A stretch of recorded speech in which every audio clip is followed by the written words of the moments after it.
On today's Locked On Giants podcast, we're taking a look at the good, the bad, and the ugly in terms of numbers by each of the Giants' offense, defense, and special team units and what it all means ahead of their Thursday night game against Dallas.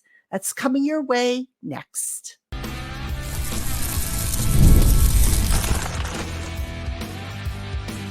You are Locked On Giants, your daily New York Giants podcast, part of the Locked On Podcast Network.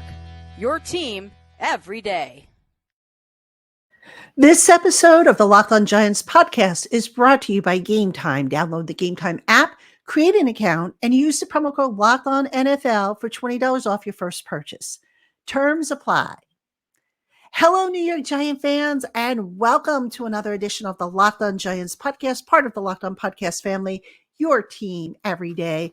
I'm your host, Patricia Traina, credential member of the New York Giants media for Locked On, as well as for New York Giants on SI, which is where you can find my written work. And as always, welcome on into my Blue Crew community members, my newcomers, my everydayers. Thank you for being an everydayer, and everybody else in between. Thank you for spending part of your day with us here on the Locked On Giants podcast. And if you're watching on YouTube, please consider subscribing to the channels. Click the little bell so that you are notified every time I post a new video, be it a full podcast, a quick 10-minute show, or a short. And please, if you wouldn't mind, like the video. It all helps with the algorithm. And if you're listening on the audio platforms, regardless of whatever audio platform you're listening on, please consider giving us a 5-star review. It all helps tremendously, and it is appreciated. And on today's Locked On Giants podcast, we're going to play the numbers game. All right, we're going to take a look at the good, the bad, and the ugly by each of the Giants' 3 units, offense, defense, and special teams through 3 games, and what it means in advance of their game Thursday night with Dallas. All right. Now, I know it's only been 3 games, and a lot of you are going to say, who cares? So what? Folks, we're starting to see trends here.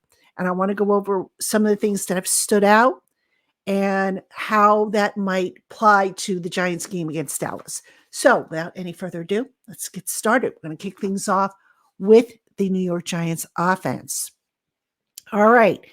The good for the New York Giants.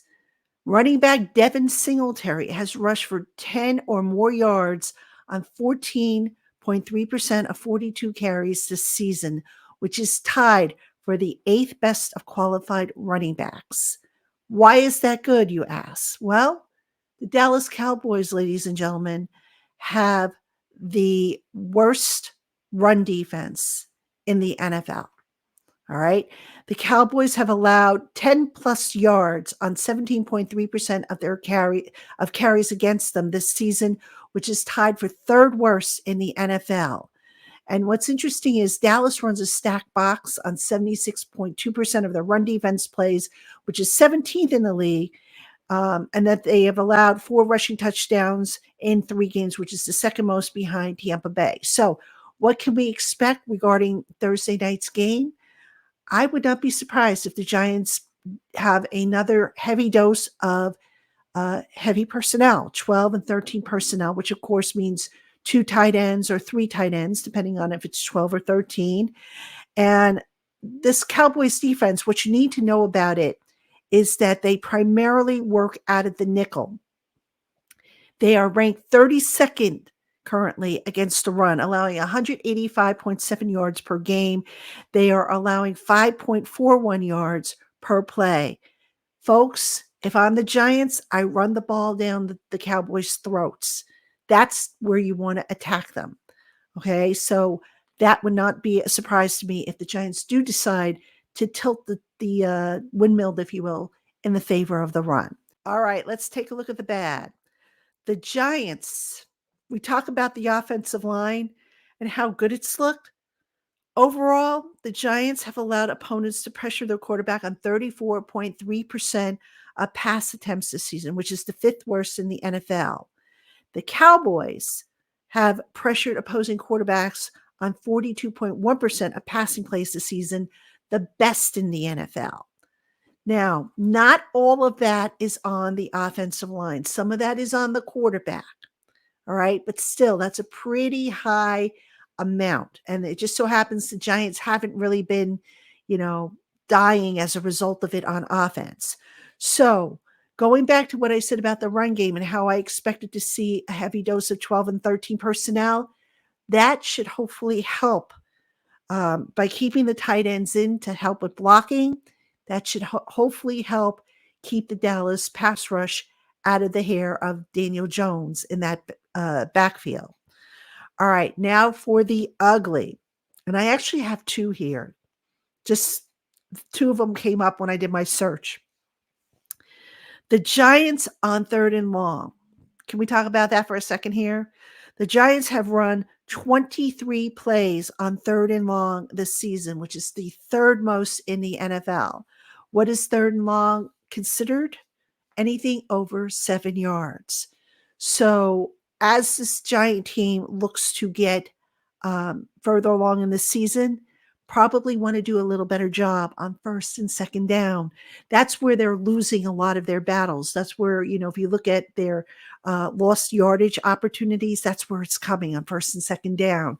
Pass completions or incompletions, I should say, 1st and 2nd down. So you can't have 3rd and long and expect to be efficient. You want to have 3rd and short. So this way you keep your opponents guessing.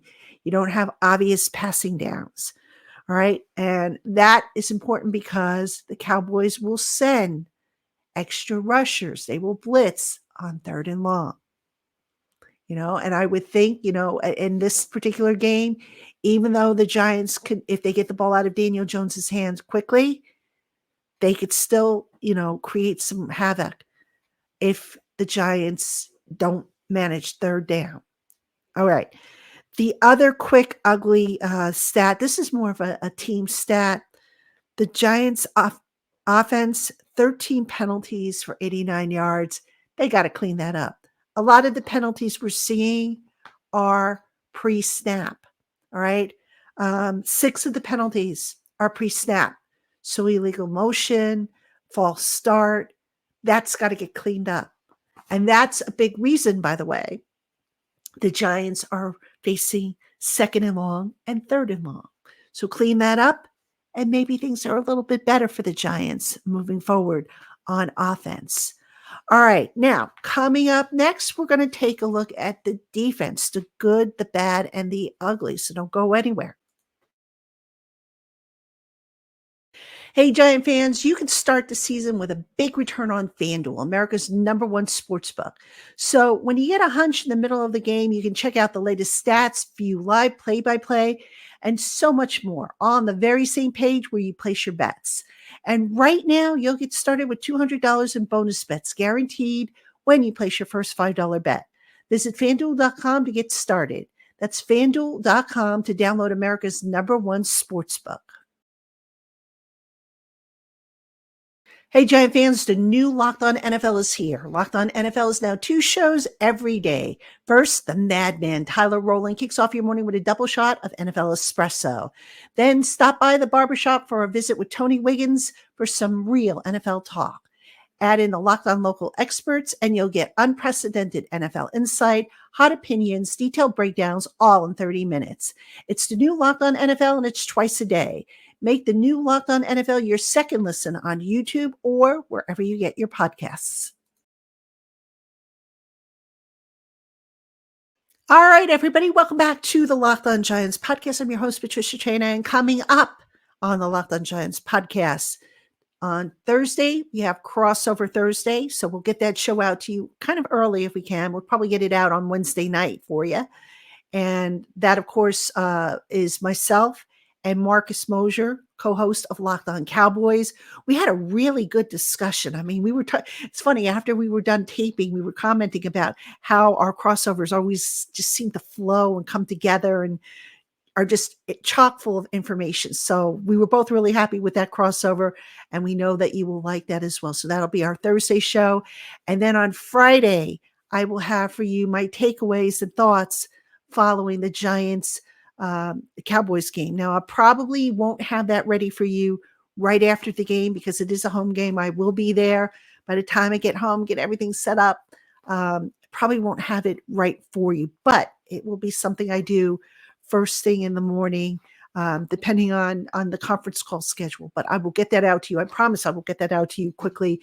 And hopefully I'll be able to send you into the weekend on a positive note because it will have meant that the Giants won. So, all right, getting back to today's podcast, the good, the bad, and the ugly Giants numbers. Let's take a look at the defense. All right, we'll start off with what I think is good. The Giants blitz rate through 3 games, 34.2%. All right, it's a little high, a little uncharacteristic for a Shane Bowen defense. But here's what's so good about it. They have been successful with pressuring the quarterback or getting him off his mark on 27% of those blitzes. That is tied, helped them get tied with the Jets for second in the league in sacks with 14. And they are 2 behind the Vikings, who are the league leader in sacks. The Giants also tied for 6th in the NFL in tackles for a loss, 19. That ties them with the Browns. Now, why is this? What does this have to do with the Cowboys? Because Dak Prescott, believe it or not, he is pretty good in the face of pressure. He scrambles around, moves around. He's not somebody you want to blitz a whole lot because he will burn you with the blitz. So that being said, if the Giants can trap him in the pocket, all right, and they should be able to, apply pressure because the Cowboys' offensive line is really not what it used to be years ago when they had an all-world line. But if they can keep Dak Prescott in the pocket, they're going to give themselves a fighting chance to force an errant throw or to drop him. Now, Dak Prescott has been very hard to sack for the Giants. I don't think they've sacked him, I want to say, in the last 3 or 4 games. And that is because Dak moves around in that pocket. So if the Giants can keep him stationary in the pocket, they give themselves a chance to drop him, right? But again, don't expect the blitz. I think the Giants are going to try and apply pressure with only that 4-man front. So we'll see how that turns out. All right. Very good stat. Now, I gave you an extra stat for offense. I'm going to give you a couple of extra here for defense. A very good stat for the Giants defense. They are tied for 7th in the red zone, having allowed 33.3% of the opponent's red zone opportunities to turn into touchdowns. The Cowboys can be pretty good in the red zone. So if the Giants can force the Cowboys to settle for field goals, and the Cowboys do have a pretty good kicker. I mean, Giant fans are going to probably wish that they had that kicker as opposed to, the situation going on now. But if the Giants can hold them to field goals, or better yet, keep them out of the red zone, it's a win. No 2 ways about it. All right. The ugly for the New York Giants defense. I talked about before how the Cowboys' run defense was awful, 32nd in the league. The Giants aren't that much better. All right. They are allowing 5.0 yards per carry on the ground, which is the 6th highest in the NFL, and 131.7 yards per game. Now, part of that problem has been the run fits, the defensive tackles, the defensive front, just not, clogging up the lanes, or I should say anybody except Dexter Lawrence. Dexter Lawrence really still playing at a high level, but the guys around him, not as consistent. And if they're not clogging up those lanes and just, forcing those opposing running backs to go to the outside, you shouldn't see the Giants, the final tackle totals. You should not see the defensive backs leading in tackles, which we saw, by the way, I think last week. I think Cordell Flott was the tackle leader. That means the opposing running backs are getting to the second level and beyond. Not good, ladies and gentlemen. Not good at all. And here's something else that is not good. The Giants in the run defense have 13 missed tackles over 3 games. Again, 13 missed tackles over 3 games. That averages out to a little over 4 missed tackles a game in the run. And you'd be surprised, ladies and gentlemen, at who is leading the team in missed tackles in run defense. It's not who you think it is. And if you're thinking Micah McFadden, who last year led the team in missed tackles, you would be wrong. If you are thinking, well, actually, it's the last person you would think to be leading the team. And this, according to Pro Football Focus, by the way. The person that is leading the team in missed tackles against the run is Bobby Okereke. All right. Again, that's per Pro Football Focus. And by the way, all these stats that I'm giving you have come from a combination of places: Pro Football Focus, the official NFL site. I've also looked at Next Gen Stats. So I've gotten these stats from a bunch of places, all verified. All right. So that being said, we talked about the importance of of the Giants offense staying out of 3rd and long. Well, you know what? The opposite obviously is true if you're playing defense. You want the opponent in 3rd and long. And the Giants just haven't done a very good job defensively with that because opponents have been able to run against them. And, again, part of it's tackling. Part of it is the run fits. I mean, you look at the film, you see the edge guys sometimes getting swept up. Azeez Ojulari sometimes gets swept up in the wash. You see guys getting sealed off. I've seen Kayvon Thibodeau get sealed off on a few, run plays. You can't have that. So, I know that that's been an emphasis for Shane Bowen and the defense to really work on the run fits and getting them right so that they're not getting gashed on the ground. Because so far, the Giants' run defense, just not what you need it to be. And when you have a pass defense that is as young as what the Giants have, you want to make sure you can protect them at all costs. So one thing obviously spills into the other, and it's just something that the Giants need to fix. All right, coming up next, I'm going to talk about special teams, because let's not forget about special teams, 1/3 of the game. So that's coming up right after this. This episode is sponsored by BetterHelp. We all have something that we want to learn, but as we grow older, maybe our curiosity has waned or our patience to learn something new isn't quite what it was when we were children. If you've been wanting to learn something new, but you're not sure if you'll be able to accomplish it, therapy can help you reconnect with your sense of wonder and your back to school curiosity. And if you're thinking about starting therapy, why not give BetterHelp a try? It's entirely online, designed to be flexible and suited to your schedule. Fill out a questionnaire to get matched with a licensed therapist. And if you find that your assigned therapist isn't a match, switch at any time for no additional charge. Don't skip therapy day. Visit betterhelp.com/lockedon to get 10% off your first month. That's BetterHelp, HELP.com/lockedon.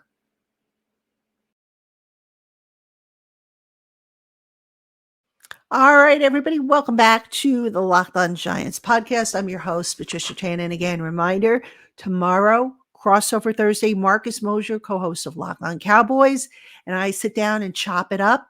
We get you ready for the Giants Thursday night game against the Dallas Cowboys. I'll be hosting it, so I'm kind of running the show for that particular podcast. Usually the home team podcast host will host the crossover, but it was a really good show, and I think you're going to like it. So, all right, we are looking at the numbers, the good, the bad, the ugly of each of the New York Giants 3 units through 3 games. And now we are on to special teams. Now, before I get into the numbers, the last thing I'm going to do, I'm going to give you a little bonus segment, kind of a mini segment at the end here, is I'm going to talk a little bit about the keys to the game. I'm going to give you a little sneak peek here. So, all right, first let's get through special teams. The good. The New York Giants have an average drive starting field position from the 32.6-yard line, third best in the NFL. The league average, 27.8. Quite honestly, folks, I don't know how they're doing it because you look at, the kickoff return. I guess maybe it's the kickoff return which is doing it. The punt return, situation. It's got to be kickoff return. And, the Giants have had some success with the kickoff return, although last week, having Eric Gray on the kickoff return. Look, I like Eric Gray, but he's just not a fit for that role. I don't know why the coaches insist on putting him out there. Maybe it's because they just don't have anybody else. I don't know the reason, but it ain't working. And I really wish they would reconsider. I'd rather they bring up Dante Miller from the practice squad and play him on the kickoff return than Eric Gray. Save Eric Gray for the offense because, why keep setting the kid up to fail? But that's another point for another day. Okay. The bad 8.9 yards per punt return allowed. Folks, last year, the Giants gunner play was tremendous. The Giants' primary gunners were Nick McLeod and Darnay Holmes, and they were tremendous. Just think about all the punts of Jamie Gillan's that were placed inside the 20 or down to inside the 10 or the 5. There were quite a few last year.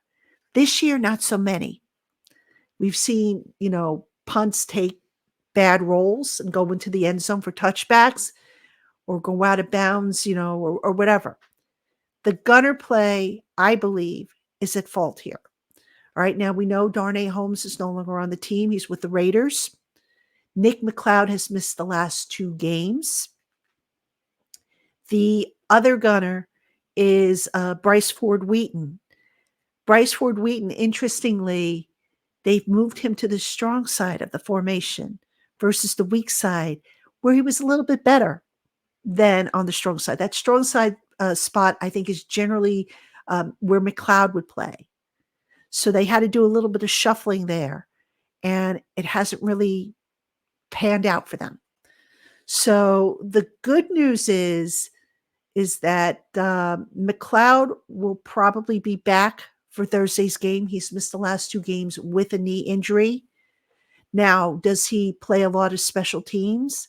That I would be surprised because not only is he coming off the knee injury, but it looks like he is going to be the slot cornerback for this team with Drew Phillips and Adoree Jackson both trending in the wrong direction with their respective calf injuries. So I'm interested to see how special teams coordinator Michael Gabriel lines up the Gunners, but they got to get better play out of the Gunners because they're facing a Dallas team who historically has had a really, really good special teams unit.